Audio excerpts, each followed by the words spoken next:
Hello and welcome to the Intentional Clinician podcast. I'm your host, Paul Krauss, licensed professional counselor. In today's episode, I'm going to be speaking with one of Canada's highest-rated clinical psychologists, Dr. Monica Vermani. Dr. Vermani is a public speaker, teacher, and author in the field of mental health and wellness. In her private practice, Dr. Vermani provides a multifaceted approach in treating adolescents and adults suffering from trauma, abuse, mood, anxiety, substance addictions, and other related conditions and disorders, as well as families and couples therapy. Dr. Vermani employs a range of techniques, all the way from cognitive behavioral therapy to EMDR, and she has even started some corporate wellness programs as well. We're going to be discussing her new book, A Deeper Wellness. I believe you are going to enjoy her practical and positive approach to addressing our mental health in an uncomplicated way. She has a very unique voice, and I hope you enjoy this episode of the Intentional Clinician podcast. Welcoming to the Intentional Clinician podcast is Dr. Monica Vermani. Thank you so much for joining me today. Thank you, Paul, for having me. My pleasure. So I have just been getting into your book, A Deeper Wellness, Conquering Stress, Mood, Anxieties, and Traumas. And I have to say, I found it extremely accessible and refreshing because it was obviously written with the consumer in mind, which means that even if you don't have a background in mental health or anything with psychology at all, you can really read this and get a good understanding of what's going on with yourself, your stress, anxiety, communication. I mean, so many things you cover here: loneliness, panic, gratitude, self-worth, all these sort of things. And then you have these journal prompts, and then you can say, hey, let's go deeper. So that's kind of like optional for people that are like, wait, okay, I just wanted to kind of fix my situation here, Dr. Vermani. I'm not sure if I want to go deeper, but you have those prompts, which I thought was pretty cool. So what inspired you to write this book? My patients, I day in and day night, I work with patients every day, hour after hour, working through, healing. And, all symptoms and suffering is a catalyst for change. And so many times I think we struggle with obstacles in our life, but every time we have suffering or symptoms that are really problematic, it does help us shift gears and change. And so, I work so much with patients with mood, anxiety, and traumas. In my background, I worked in corrections. And so I've been fortunate enough to work with extreme populations. I can do a lot of work with different populations. And in my private practice during the pandemic, things just got heavier. People got a lot more upset. People started bringing in their children because they were coping poorly, or family dynamics were falling apart, or coupleships were falling apart. And so as there was an increased need in mental health services, I wanted to give back to people who can't afford therapy or can't get access, as well as I wanted my own patients who were like, can I have another session this week, to have a resource instead of trying to get another session with me when there was no time to give them it. And so I've created the book, which is accessible for many age brackets, many people struggling with mood, anxiety, stress, and traumas. And I call it traumas because we all have different things we get stuck on in life, and there are layers of traumas, some more extreme than others, but we do get affected by things that are suffering or difficult in life. Very good. Yeah, I think that's a great reason to write a book. That seems to be a couple issues you brought up, one of which is because of some of the stress brought on by the quote unquote post-pandemic, where everything's trying to speed up again. Yeah. There's a lot of chaos, at least in the United States. I don't know about Canada as much where you're at, but it seems to be a lot of chaos in the marketplace, in the workplace, family life. People are trying to get their kids back in school. What's the right school? Is it a safe school for my kid? Should I put them in this daycare?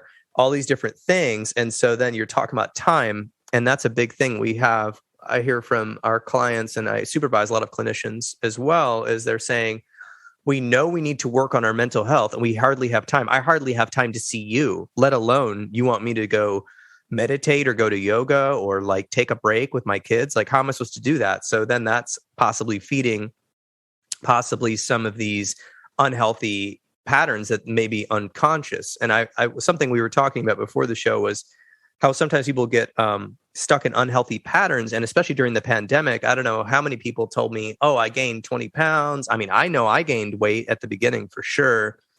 Just, eating because I had nothing to do or something. I was just eating too much or whatever. But can you talk a little bit about unhealthy patterns that maybe, I don't know, we might be keeping them since the pandemic and we're trying to work on our mental health, but they're kind of getting in the way. We don't notice it. Yeah, during the pandemic, I've been fortunate to work with people from different walks of life. Some people got healthier. Some people were adjusting well in the beginning and then got worse as time went on. Some people are getting worse entering the world now, and some of their social anxiety is creeping up where they're worried about what people's judgment is or not feeling capable or not feeling smart enough.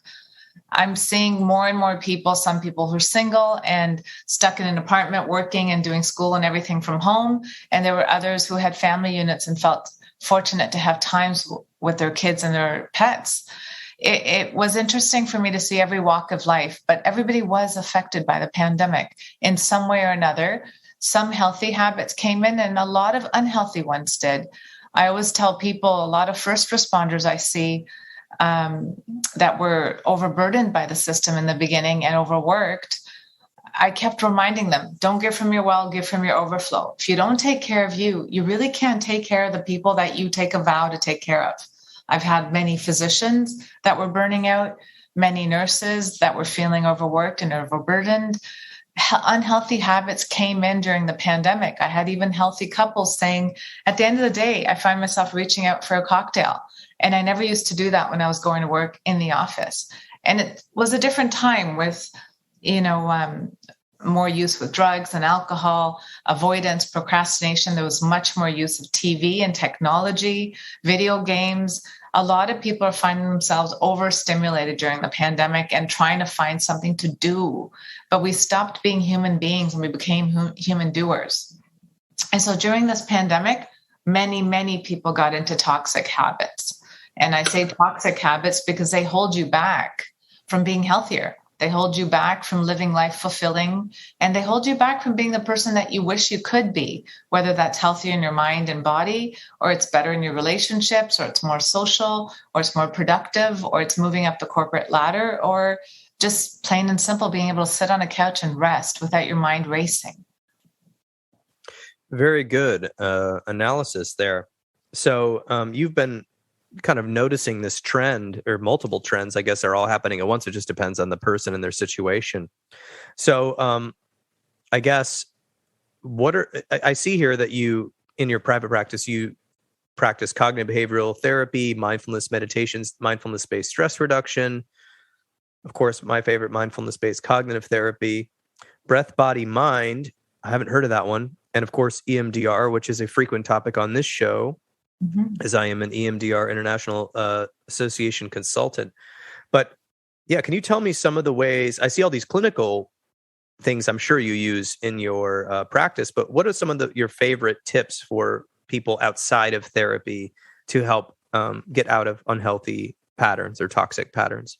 So I think it's always important for us to recognize it's always your thoughts that lead to your moods and your behaviors. And so your thoughts are conscious as well as unconscious.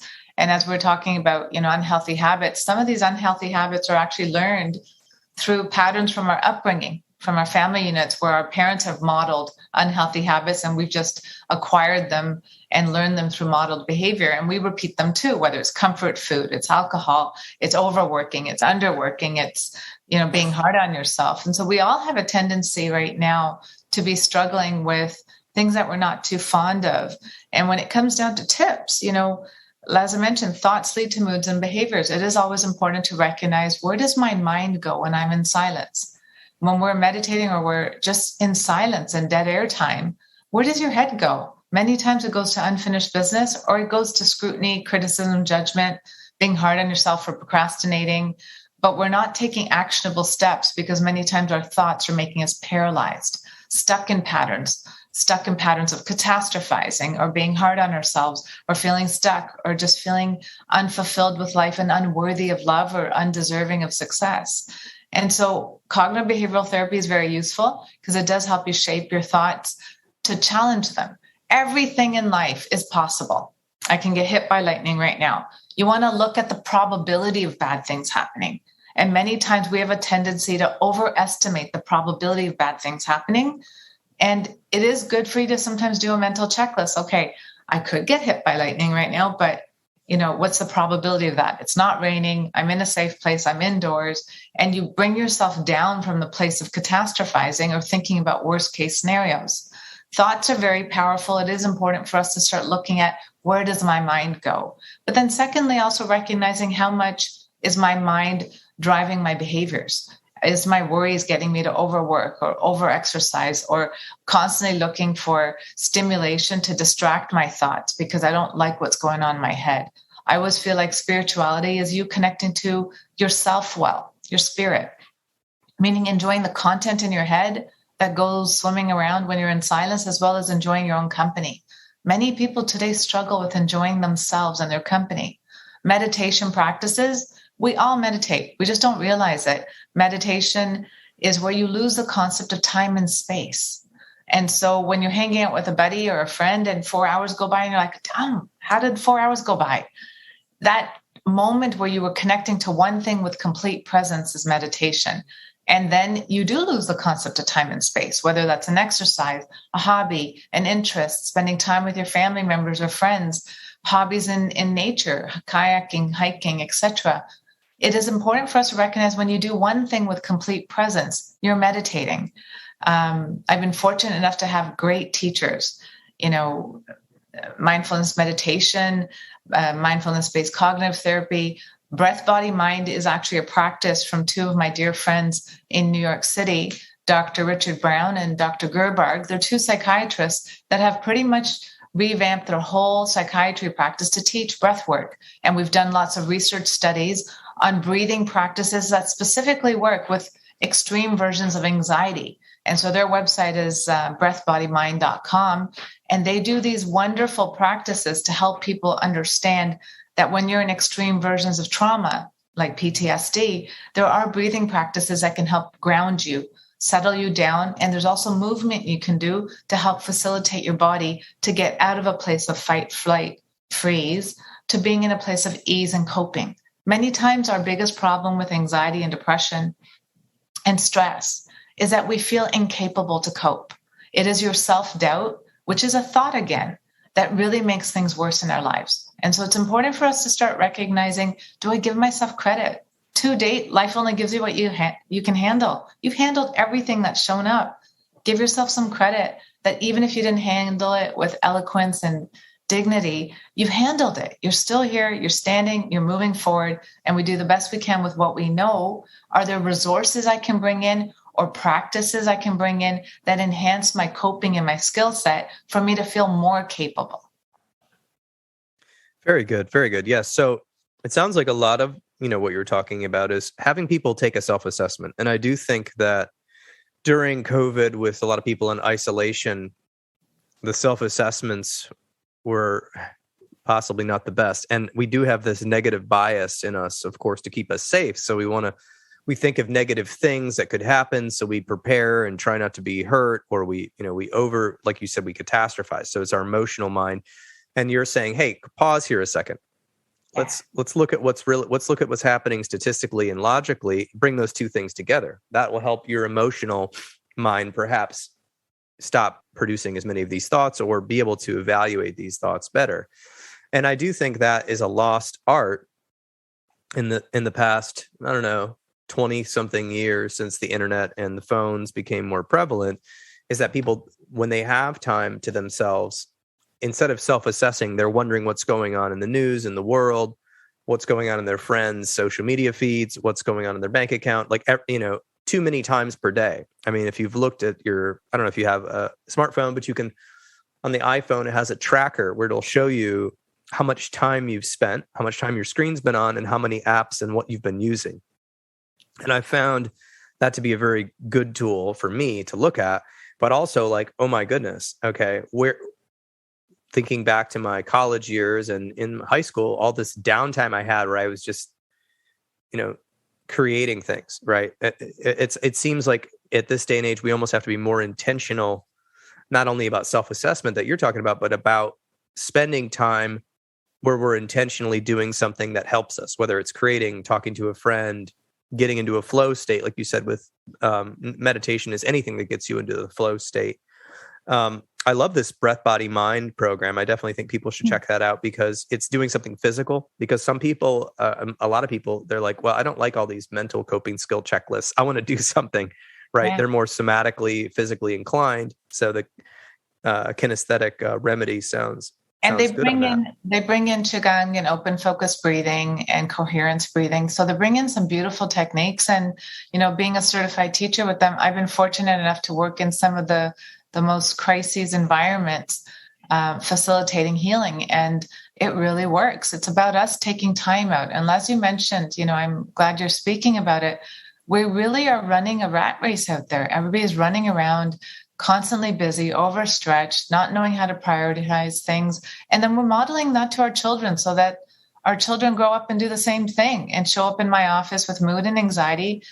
Anxiety many times is being overstretched, is being in a place of self-doubt because you don't have time to really reflect and pause to see, a moment of gratitude and praise that, wow, look at what I do. And I'm proud of myself. People don't take moments to pause and reflect and just pat themselves on their back that they got through a hectic week or a hectic day. And we're quite hard on ourselves to keep doing more and more and more. And, one of the solutions is what you were just saying, take a pause and reflect to bring in some mindfulness practices. As children, we were doing this. We were right. And then as we grow, we become well-adjusted to a sick society, which is that rat race. And, it's unhealthy. And we have to learn how to reprogram ourselves from being children who just lived in the moment and were play and thought and did things in that moment to now being adults who have to take breaks to bring in eating something mindfully, or take a break to get off your technology, or take a break to stretch from your desk that you've been sitting at for 8 hours, or take a break to just call a loved one and connect with people. At the end of the day, at your grave, you're not going to be complaining you didn't spend more hours at work. You're going to be complaining about the things you sacrifice. And the people you sacrifice are the ones who are going to be at your funeral one day. And you have to wonder, how do I want to be remembered at the end of the day? As someone who's constantly running around, irate, irritable, tired? Or do I want to be remembered as somebody who was inspiring, loving, caring, kind, honest, and had a healthy balance of work and personal life?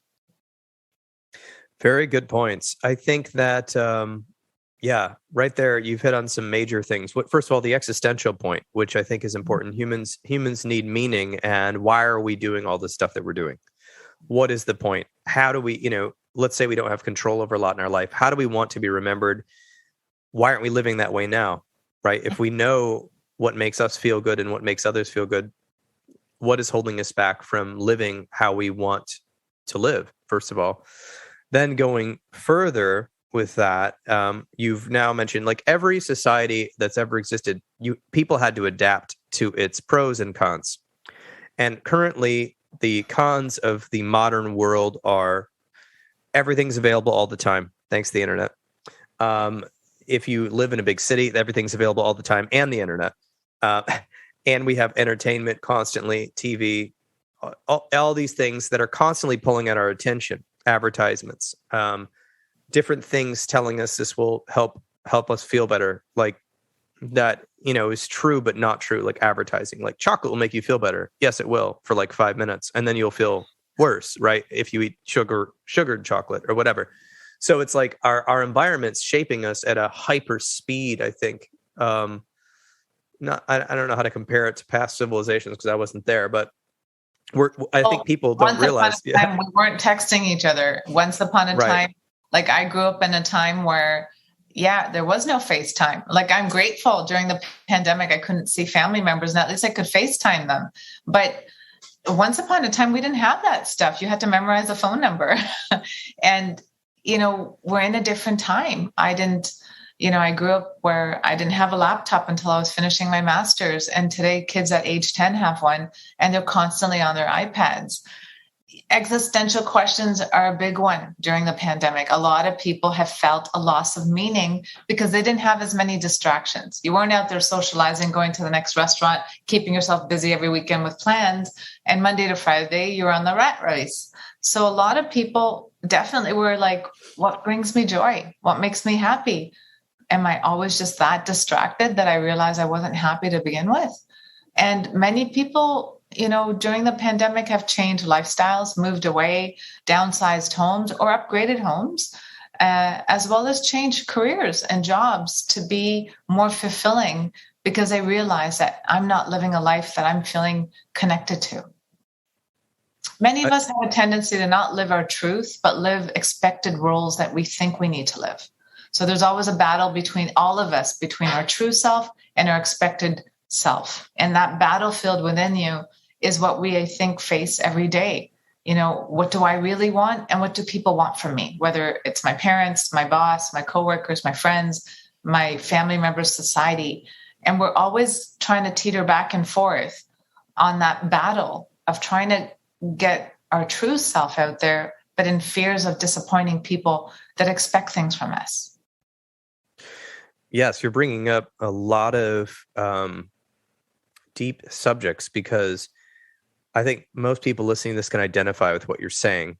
It's a matter of, okay, well, I'm now conscious of this for a few seconds, Dr. Vermani, but then, wait, I've got stuff to do. So I'm going to become unconscious of this. So that's the automatic kind of habits we were talking about. And then the automatic roles that we kind of fall into based on our personality, where we grew up, what our family structure, work structure are. We do fall into these dynamics, as we call it in the field, which are basically these, I don't know what you define dynamics are, and I'm not sure I have a textbook in front of me, but essentially they're sort of like kind of predictable patterns that start to occur inside people, but also inside workplaces and families. And so I think what you're advocating for a lot with this book, what I'm seeing, and I'm sure many things besides this, but is sort of really allowing yourself to figure out what you like, what you don't like, who fills your cup and who drains you, what you need to do versus what you think you need to do. Mm-hmm. And really sort of trying to cut away some of the, the over programming. I don't know what you want to call it, but sort of healthy habits. Habits of not setting boundaries, not saying no, people pleasing, putting others ahead of yourself, exhausting yourself by taking on more. Like, we got to stop doing the things that don't align with health. This book also helps people understand we're all perfect and a work in progress. Humble yourself. We're all working on ourselves. There is nobody out there who's got it right. We're all fine-tuning to be higher, better versions of yourself. And it's important for each of us to know the first step to treatment is awareness. Be aware of your symptoms. We live with them every day. We pop in an Advil. We kind of push through. We have another cup of coffee or have some sugar to get through, a fatigue. These are not healthy habits. These are things that you're doing to kind of take the edge off your symptoms. Recognize when your symptoms become loud enough, they start holding you back in life, meaning you might have more irritability with your kids or have more conflict with your partner. You might find yourself disconnected at work and spending more hours on something that should have taken you an hour because you can't focus. We have to start recognizing the symptoms that we somehow self-medicate. Sometimes we're even doing that with alcohol and drugs to go to sleep at night. If you can't sleep without a substance, there's something wrong. We got to look at that. It's not about finding a quick fix. It's about solving the root of the problem. And many of us are not catching on to taking our symptoms seriously. We take ourselves for granted and our body for granted. And then when the symptoms are enormously loud, you show up in a therapist's office or a family doctor's office or go to Emerge, and then you're dealing with a crisis. And so let's prevent crises. The book is about a deeper wellness, as in, let's go deeper into our lives and really talk about wellness. Let's really talk about mentally, what's going to make us mentally fit. We spend so much time on physical fitness. It's time to get our mental fitness up. And it's time for us to recognize we need to do it right for ourselves so we can get it right for people that we're role modeling. When you're in pain and symptoms, you spill over onto others around you, and you spill over into the ones that you love the most, your kids, your family members that you take for granted that are there for you. but you also spill over onto your workplaces and you spill over onto friends. You're just not at your best. But when you're in health and you work on yourself, you also then have a ripple effect of passing that forward for people to understand health. So as I work on me, my family members are healthier. My friends are healthier and motivated. My workplace is healthier. My patients benefit. And then community and society and the world even benefits. It starts from you. And each and every one of us need to pause and reflect and get our life together and start prioritizing mental fitness. Like I said, it's your thoughts, conscious or unconscious, that lead to your physical symptoms and your moods that lead to maladaptive or adaptive behaviors. And so it's a thought that counts. We got to start looking at what's going on in my head that makes me push aside my rest, get less sleep, prioritize technology, compare my life to others, feel less than, not feel worthy, not feel capable, not good enough, and get angry and irritable at other people for not doing things my way. Let's start talking about ego. Let's start talking about things that our mind says are right, but really there's no proof to, back it up. Yes, I agree. I love that. I think you're really trying to tap into what your average person is dealing with underneath the surface, because in our cultures, oftentimes mental health is the last thing people talk about. And people say, "Hey, how are you doing?" And everyone says, "Oh, good," or "fine." Or I hear this like rehearsed thing. People say, "Living the dream." And I'm like, what does that mean? Is that like a song lyric? How you make it. Most people are just pushing through. And, stats show 1 in 3 Canadians in their lifetime will have a mental illness. Really? And in a fiscal year, 1 in 5 people will be affected by mental illness in their workplaces. It is important. We all know 4 people at least, one of those people are going to have something. Like, it is important for us to recognize how common this is. Grieving. We grieve not the loss of just people sometimes in our lives. We grieve relationships. We grieve loss of functioning, age. We grieve children leaving the home for empty nest syndrome. We grieve, losses of connection from the pandemic. There were so many people I knew who couldn't see their family members or couldn't go back home to visit their family members that were elderly and take care of them. There was a lot of sadness during the pandemic. There were people who were overworked and there were people who were underemployed and home all day, not knowing how to kill time. Yes, indeed. I love that you're nailing all these subjects. I can definitely see that you've been a clinician for 25 years and you really are getting to the core of this. And this is very universally applicable to people. And, just like Canada, the US is facing its own mental health crisis. And I think it's important to educate people about, everything is on a spectrum. One day you may be feeling like you're in a good mood. It's okay to have days where you're depressed, right? It's on a spectrum. We don't want to be labeling and making you feel like you have some sort of stigma because you've labeled yourself anxious or depressed at this time. Obviously, it can become clinical if it impacts your social occupational functioning and different things like that, which is for the doctors and therapists to determine and for you to kind of watch out for. But it's important to talk about this and make it be a bigger part of society so that we can actually, take steps so that people aren't shamed to not talking about it or feeling that they have to keep their mouth shut. And I think stigma's high. Oh yeah, stigma is still a thing because if somebody breaks their leg, everyone's like, "Oh yeah, they got to miss work," right? But if somebody's like, "Oh, they're having panic attacks about coming into the office," everyone's like, "Oh my gosh, I can't." They're so dramatic. You get, not that this always happens, right? But in certain, I've heard this from patients. Yeah. "Oh, they're so dramatic. Why can't they just do it?" And it's like, yeah, obviously. It's easy to judge when you're not there. What's that? Jealousy and envy, like the person's on vacation versus taking care of themselves. And, Yes. I've seen people go on sick leave and they feel like their coworkers look at them like, it must be nice. And we forget that this person's going through a lot of symptoms. That's why they're on sick leave. And they're just trying to get their life and their act together so they can come back and be functional. They don't see somebody not sleeping at night. They don't see somebody ruminating all day. They don't see the worry on the inside. It is very sad that most of us out there, fake it till we make it type of thing. And there's smoke and mirrors and we buy it. We don't recognize what you see on the outside is not what people go through on the inside. Social anxiety is a perfect example. I have people with social anxiety that are so fearful of criticism, scrutiny, judgment, embarrassing themselves, that on the inside there's a loudspeaker going on, but on the outside there's poker face. And you just take it as they're snobby, they're not interested, they think they're better than you. Meanwhile, on the inside, they feel less than you, not good enough, and they're worried about you asking them something that they're going to answer wrong. And it's incredible to see when you work with people with generalized anxiety, which is just chronic excessive worry about real life concerns, you pick up anxiety, you see it. You know people, and we call them high energy, and they're not. They're people who worry a lot sometimes. We need to be more compassionate to one another, and we need to recognize it's not about judgment, but life is a series of experiences. We have a tendency to judge our experiences. And yes, the stigma is also because we're lacking education. We're still dealing with old school, ideas of you're weak if you have mental illness.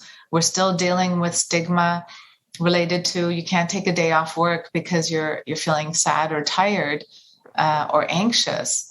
You should be pushing through and coming here because you don't have a physical ailment off.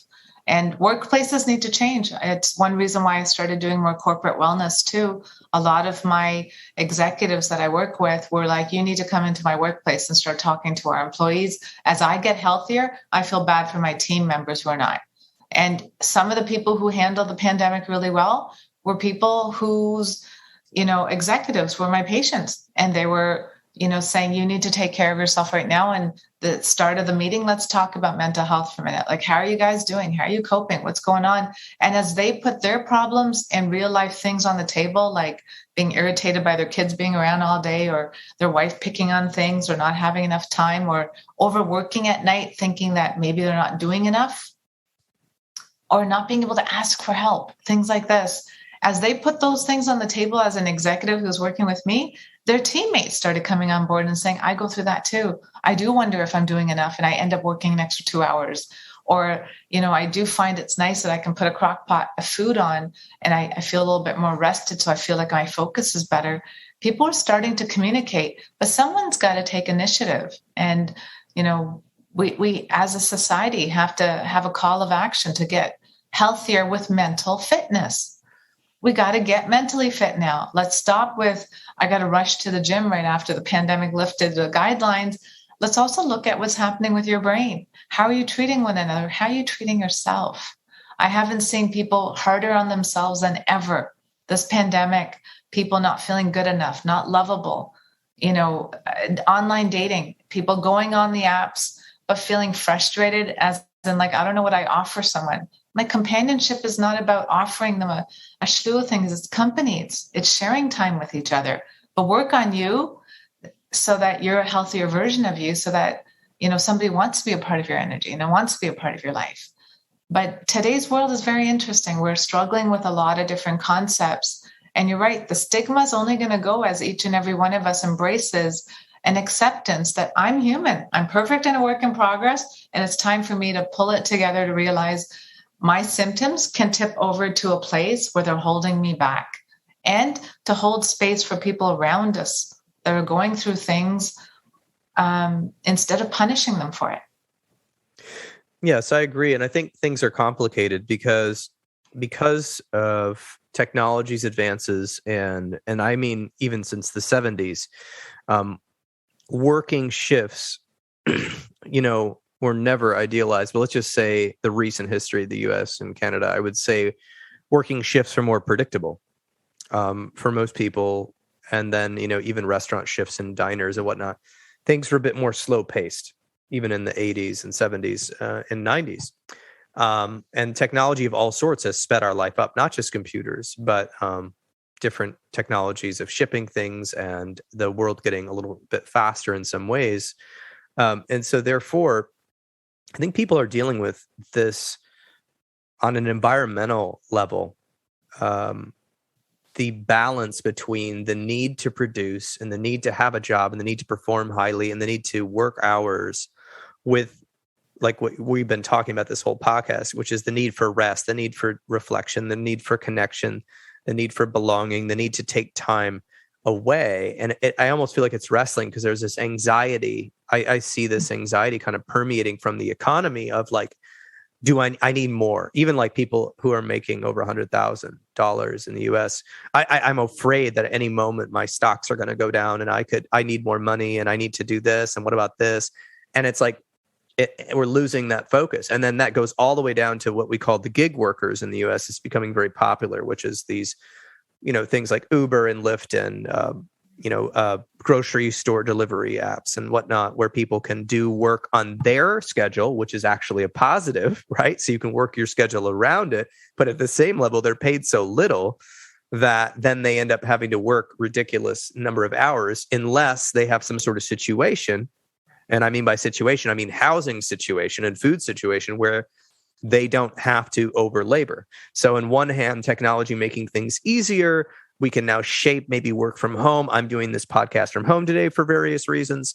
That's a positive convenience, but it's how you use it. But then on the other side, technology is speeding our lives up, and this predictability of kind of like the shifts and the culture.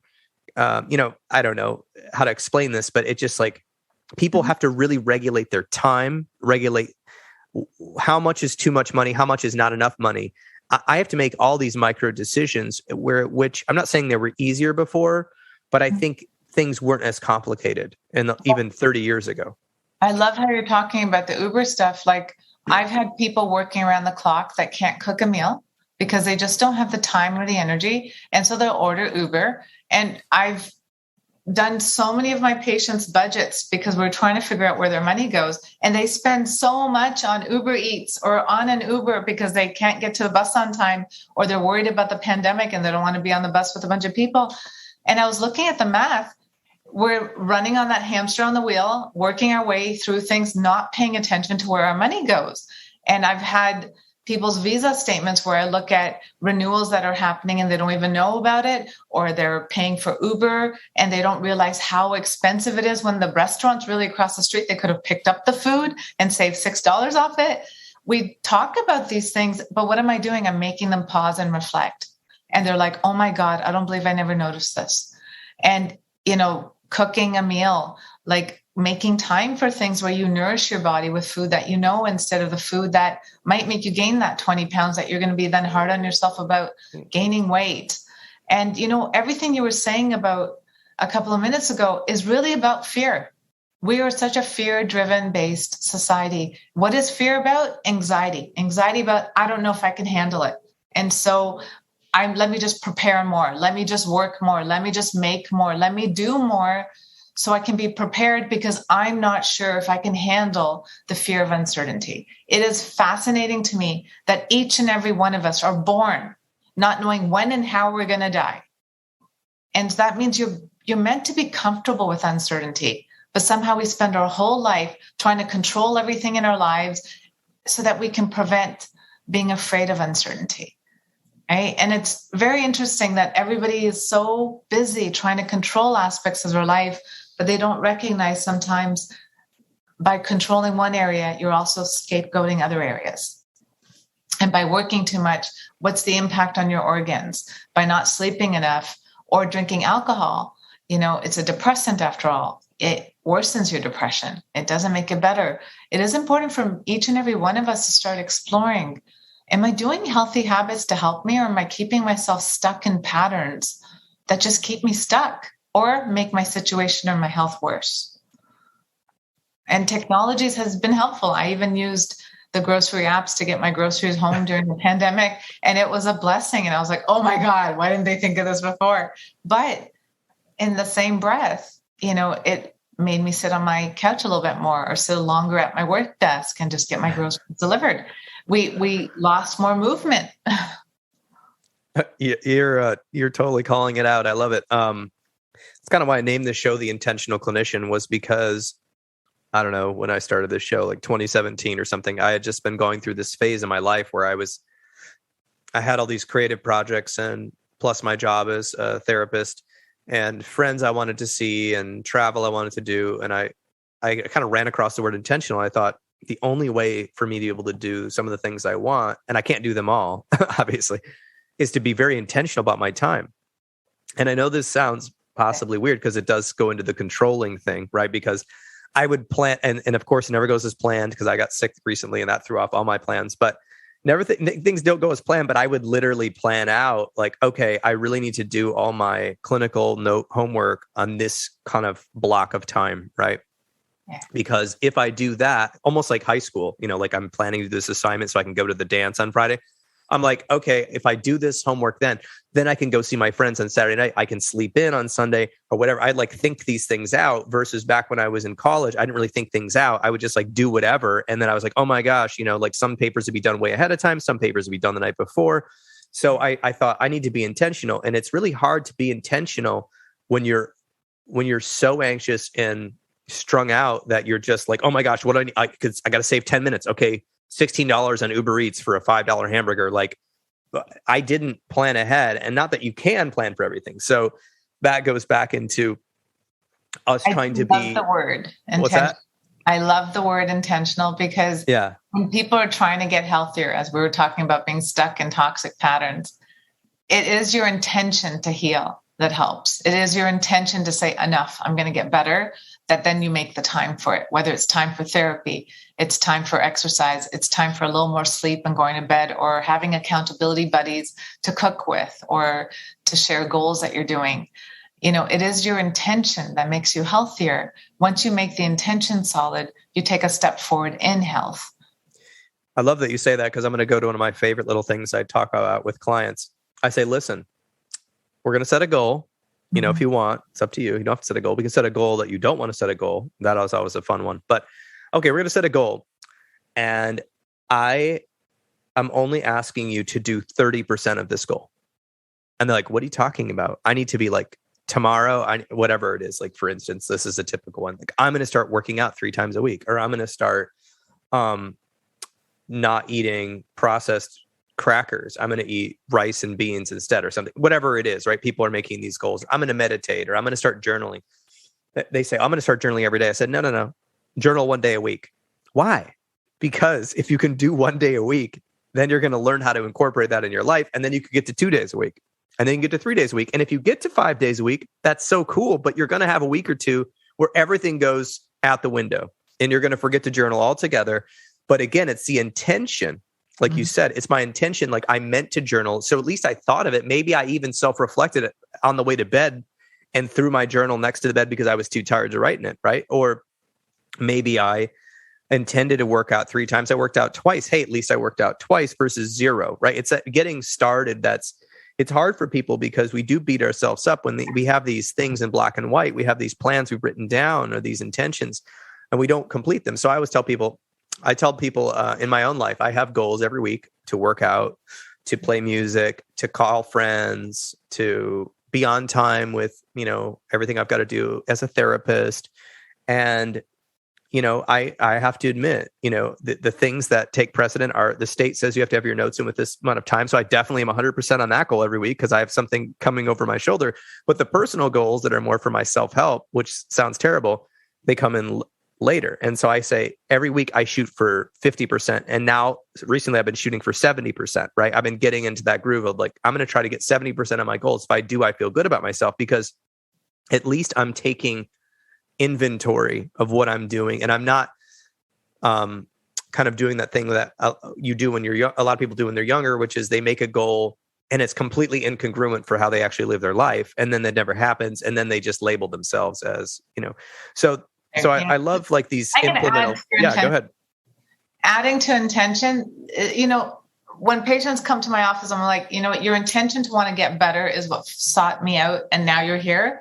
So the first step to treatment is awareness. Like, you're not doing well. You show up in my office and that's great. The intention to heal is half the work. But here's the other part. We need to be consistent. We have to be consistent with the intentions. Otherwise they fall on this. They just fall apart. We don't keep up with it. And so it's one thing to do it once a week, then keep that once a week, at least for 4 weeks. And before you bring in 2 or 3, it's the consistency for us to build a muscle, consistency for us to lose that weight, consistency for us to be better relationships or better human beings, or to get projects done in a more efficient time. I find during the pandemic, I have a couple of friend groups that we're accountability buddies, and we just send each other a postcard or a note of 5 or 4 things that we're holding ourselves accountable for. And it's the consistency of doing it with these ladies that get me to a place of like really working at it. It's one thing, my intention is pure, but having 4 other people to do it with, it kind of gets you that raw energy of you feel like you're supported and you have other people. And we say, win for today if we got the day's goals achieved. And we say, learn for the day if there's something that went off path, and we're like, learn for the day, prepare my meals a little bit better so that way I'm not so hungry that I pick up some, store-bought processed food. But it's about us like being consistent with healthy habits, whether that's communicating with our parents, it's, reaching out to friends, it's exercising, it's taking a bubble bath, it's cooking something at home and having meal prep every Sunday. The consistency is what gets us to a place of a lifestyle that's healthy. Okay, I love that. I love the accountability of that, because it's one thing to do it on your own. It's another thing to do it with friends. And I have adopted that with some of my friends, not as intricately as this postcard idea. I love that. But just... and we text each other on WhatsApp, and it's awesome. And here's the key, like, we're individuals, I do believe like we're individuals. It's an individual journey amongst the collective, but we are social beings. And so we do need that social connectedness, and it does help motivate us, give us drive, give us love, give us energy. And it's nice. Maya Angelou always says, take charge of the energy in your space.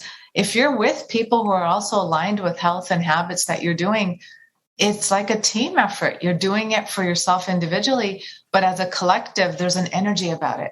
It's like meditating. When you meditate alone every day, it feels great. But when you meditate in a classroom where everybody's meditating, there's just like euphoric, amazing energy, because everybody's intention there is to go to this place of silence and go inwards and try to be better versions of themselves. Yes, that's so nice. And I see that you cover this in your book. I don't know if you called it exactly that, but you were talking about, reaching out. The burden is light, I think you said. I think when you share happiness, you double it. You share sorrow, you half it. Mm-hmm. You share the burden a little bit. Like, that's what we're here for, is to be amongst each other. But the problem is we have to be careful. Many people today are just, when you're in pain, you spill over onto others. I'm hearing a lot of people emotionally vomit, as I call it, on people. Yes. And it's overwhelming. So I'm finding more and more people withdrawing from friends because they feel overwhelmed and burdened by conversations, or they feel it's too negative or it's too critical. And I'm communicating to a lot of my patients, well, take charge, communicate to them. Like, listen, I just noticed, you're always saying you're tired. Let's use another word next time. And just realize, as much as I like you as a friend, I don't want every time we talk about you complaining about your relationship or complaining about work or how tired you are. Let's talk about what's working. Let's see the good amongst the bad. Yes. We have to help each other. People don't, when you're in pain, you don't recognize you're spilling over onto others. So somebody has to pause and reflect you to say, whoa, listen to yourself right now. You sound really overwhelmed, or you've been really negative the last 4 weeks. Every time I say, how are you? I get this, saga of how you're not doing well. Let's really talk about that. Like, I'm your friend. I have your best interests in mind. Let's talk about how I can help. How can I be of help is the best thing we can ask our friends, to get them on board, whether it's accountability or calling them or buddy systems. Let's, since the pandemic's lifting slowly, let's get to a place of like helping each other be healthier, since we all feel stuck in some unhealthy patterns or habits. I love that. Yes. And I like to bring that even to significant others and children and parents. Yeah. A lot of times people come to us with a problem, and we all have our knee-jerk reaction to fix it or comment on it or belittle it or whatever it might be. And one of the simplest questions I ever heard was, how can I support you right now? Yeah. How would you like me to support you? Yeah. Versus giving advice. Stop telling people what they already know. We all know what we should be doing. It just feels hard. And we have sometimes anxiety or depression or other things that are holding us back. Let's just hold each other in compassion. And the book, A Deeper Wellness, really was made by my years of experience with patients that struggle with stress, mood, anxiety, and traumas, and we all have different layers of it. And if you humble yourself to just recognize your symptoms, you'll realize we all got stuff. Let's just help each other be better versions of ourselves. And the first step to treatment is awareness. The book is about education and psychoeducation, so you understand symptoms, as well as tools that I give people every day on how to better themselves, whether it's communication, setting boundaries, working through anger, clearing up depression, anxiety symptoms, bringing in breathing, prioritizing yourself, not feeling guilty. It's incredible the stuff that we all carry around as burdens, and it just weighs us down. Time to take that, baggage that we carry around and unpack that suitcase and lighten it up. And I love that your book, what it does is it has a lot of very basic things here that we can all do. And then you can go deeper. And then obviously if you need therapy or medications, you can do that. But one of the things I was thinking about recently, while I was thinking about your book and what we've been talking about, was how it's so interesting how these basic concepts have been lost in the frenetic kind of culture we're in right now. These basic skills. Especially when you get 20-somethings or teenagers in the office, they have no idea how to self-regulate. And I mean on the most basic emotional level, to the social level, to the electronics. And for instance, this is something interesting I didn't realize, but I ran into a bunch of early 20-somethings recently, and they were all talking about how they were oh, I need to turn off my notifications on the following 20 apps and email. And I was like, wait a minute, you have those notifications coming up on your phone, like your email at 9:00 at night, that's notifying you? How is that a thing? I thought people only had text and phone because that's what my phone is set to. They're like, no. So it's these basic things that we can do that all of a sudden, if we just do some of these basic things, which are not too difficult, your mental health can start improving to the point where you can start working on yourself, to the point where you can start having time for yourself, to the point where then you can work on what is the thing that's hurting you. Is it trauma? Is it anxiety? Is it lack of community? Is it isolation? Is it boundaries and relationships? What is it? Oftentimes when we're flooded and we're stressed and we're what I call in the polyvagal orange or red zone, and we're just so stressed, we don't even know what the problem is. No. Almost like a teenager where you're like, what's going on? They're like, life sucks. Well, what part of life sucks? What exactly are you talking about? Right? You just graduated high school, you have a new car, you have a job, you have a girlfriend, boyfriend. What sucks? Oh, that's right. Your relationship with your parents. So, what is it? Right? We have to define that. And I think that's a good thing about the book is it's short enough. And yet you can see what chapters apply to you and what may not. I think all chapters apply to all of us because you made it quite general, but. And I did that on purpose because I wanted to hit everyone because we're in a time of need for healing. And the purpose of the book is, whether you're a teenager to a senior citizen, you can pick up this book and you can apply it to you. Men, women, children, it doesn't matter. You're just in a place of understanding we all got symptoms. We got to work through it. And all your problems manifest in your life in 3 ways.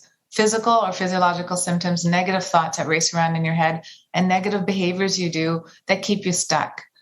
Start taking charge, actionable steps so that we can move forward. But the one thing I think as a society we all have to do is pause and reflect to make time for ourselves and put yourself in the equation of your own life. We live for a lot of other things than ourselves. That's a good point. And then, like you said, if we're not, having ourselves in mind at the beginning, how are we supposed to care for other people correctly? That leads to, like you said, controlling other things in our lives, but it also leads to trying to control people, which is a terrible idea. If you've ever tried to do it, it doesn't work. So, but as you work on yourself, you do have a ripple effect of other people around you getting to a place of betterment. Oh, for sure. Right. Because you've got that environment and feeling that they want to be around you instead of you trying to control them with words and rules. So, I really think you've got a lot to offer here. I guess I was just curious. I want to know a little bit more about what you're doing. So you got your private practice. You've got these corporate wellness programs.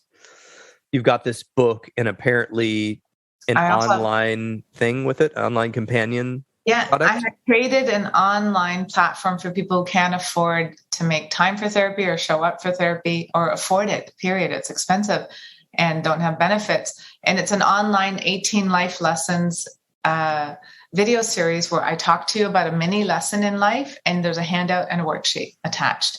And so there's 18 life lessons, and a lot of them correspond with the book. And so a lot of my patients wanted resources outside of sessions, and I demoed it on them, and they loved seeing me and hearing my voice, which triggers a lot of the lessons we do together.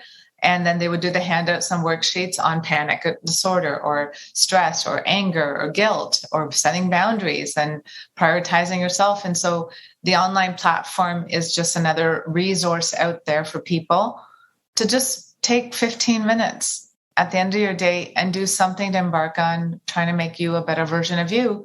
And then for the people who want the book is another resource as a handout, as a handbook and a workbook.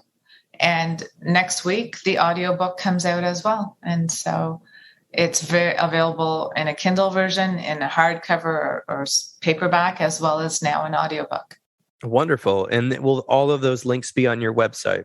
Yes. My website, talking about that, since the pandemic began, every week I have an article that comes out on Mondays. Wednesdays, there's bullet point information on Instagram and stuff on actionable steps you can take for health and tips. And Fridays are little mini meditations on different topics that we all struggle with. And so I have that on my website under podcast. Every week for the last 2 years, there is a different topic: boundaries, substance abuse, how to intervene with family members, how to love yourself, working through guilt, setting boundaries, understanding generalized anxiety disorder, understanding depression, how to, embark on helping your children communicate better, working through social anxiety, etc. And so there's many, many topics. If you go on my website, www.drmonicavermani.com, you will see everything I offer, as well as a lot of free resources for places to go to for help, as well as articles, tips, and a lot of social media I've done with media outlets that I've been speaking on. I love it. And I'm going to have your website and links in the show notes along with your bio so that people can click right there and go and check out your offerings. Thank you very much. Absolutely. Yeah, it's been my pleasure to speak to you today. Do you have anything out there you want to kind of leave listeners with? I'm just going to remind you, please do put yourself in the equation of your life, bringing in joy. Each and every day, we should at least have 3 to 5 things that bring us joy. It doesn't have to be big things. It doesn't have to be your next vacation. It could be a bubble bath. It could be having a cupcake. It could be snuggling with your pet or your family member. It could be having a longer kiss. It could be sitting in the sun and just absorbing what that sun feels like on your back before we hit winter again. Let's just get to a place of listening to a song that we love, cooking with music, or nourishing our body with healthy foods. Let's get to a place of pausing and reflecting and putting yourself as a priority in your lives. Don't give from your well, give from your overflow. It's important, and it's time to, as we want to see a bigger change in the world, and it starts with you. Very good. I love it. And thank you, Dr. Monica Vermani, for those wise words, and I'm excited for people to hear this episode. Thank you very much. Okay.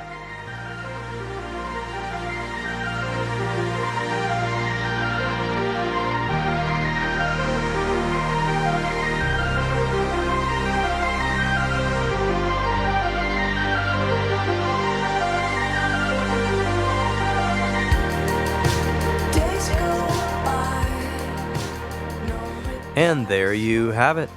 This has been another episode of the Intentional Clinician podcast. If you are enjoying the show, please share it with people you know. I would surely appreciate it, or leave us a rating on iTunes.